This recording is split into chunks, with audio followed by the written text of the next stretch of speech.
In 3, 2, 1. Hello again, lads and ladies. Brad the Fixologist here. In this video, we're going to look at a Shark branded HE405 Air Purifier. This was purchased by my wife in June of 2022, a little over 2 years ago. It just recently quit working about a month after the end of the 2-year warranty period, of course. Let's dig into this piece of trash and find out why it failed a month after the warranty period. Stick around. Okay, so here is the unit, and as you can see, it really doesn't have much in the way of controls, but there's a display here on the side that kind of displays all the settings and everything. There's also a display up here on the top that you cannot see at the moment. It's kind of a touch screen. I'm guessing it's a capacitive screen that's supposed to be up here, but you can't see it with the thing off. It has lights that kind of shine through this this plastic on the top. So I don't know. This thing has got, you know, all the bells and whistles, all the things that make suburban soccer moms buy a product, and it really none of the actual good things that make a product decent, apparently, because this thing just quit, like I said, right after the warranty period has ended. Need to figure out why. I'll show you what it's not doing. It's not turning on at all. So if I plug this thing in, I'm going to plug it into the Variac's already dialed up over here, so you can see we've got power going to the thing. Half a watt, 0.01 amps. Nothing there.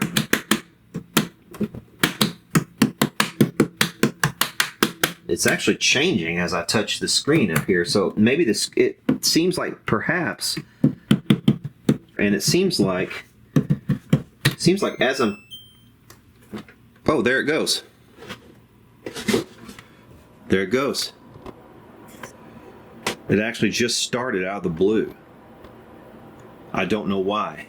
Maybe there's an LED light out up here, because there's supposed to be a power button somewhere over here, and I think I was accidentally touching it.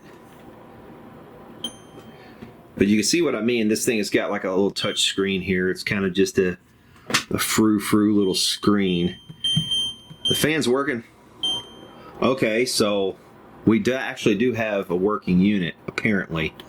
But I'm curious why it was... Why did it just suddenly come on like that? Because I was tapping on it. I don't know. Either there's something loose in the case, or we've got a bad button, something like that is going on with this thing. But you can see now, obviously, we've got the thing is on. It was doing nothing before, and that's the first time I actually tried to tap around on the top like that. And the only reason I even kept trying was because it looked like it was changing the wattage ever so slightly. So it told me there was something going on, so electronically, something was happening.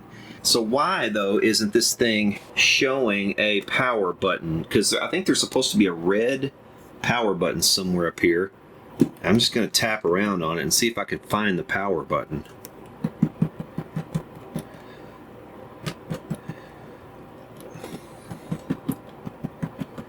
Is it? It's got to be over here somewhere.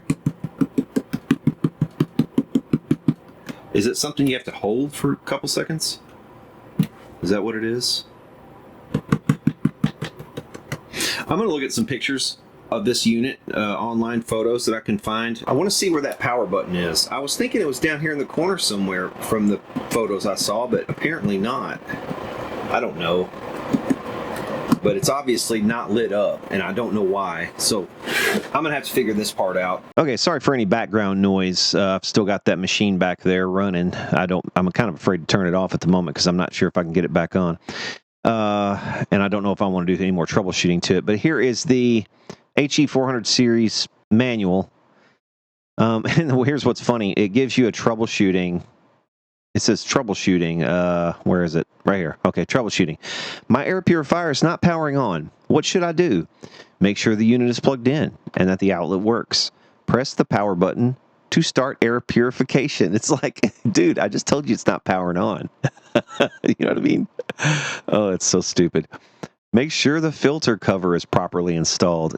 I'm guessing there's a switch on the filter cover, but in this case, like I said, there doesn't seem to be any indicator for a power button on this thing right now. But let's see where that power button is supposed to be. There's a remote control that this thing comes with. I don't know if she even still has the remote or if she would know where it is. I may try to get that from her. But okay, so right here, apparently the power button is right down here beside the air control. So that looks like the power button is right there. Plug the unit into an outlet and press the power button on top of the panel or on the remote. Now, what I might do is have her rustle up the remote and see if it works with the remote, like reliably, and maybe she could just use the remote from now on. But for whatever reason, this power button is not lighting up. Okay, so here's where the power button is supposed to be. Let's see if we can go back over here to the unit and get it to work now. Okay, so the power button is supposed to be right in here somewhere. There it was. You just can't see it.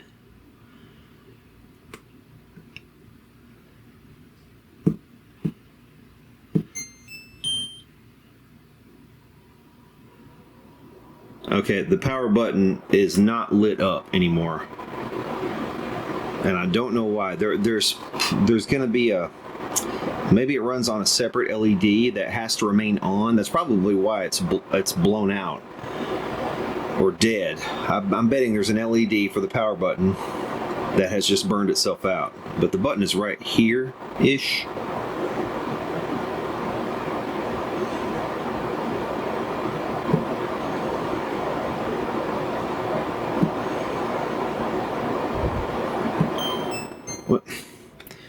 Okay, I want to find out where exactly that power button is, and I probably should put like a little stick, maybe a sticker below it or something.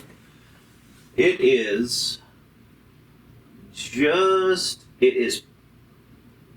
okay, it's on the same plane as the air info button, and it is just to the right on the x-axis of the fan control. So, but it's right here. So it's right there. It's where it's supposed to be. I'll test that again. I'm pretty sure it's right there.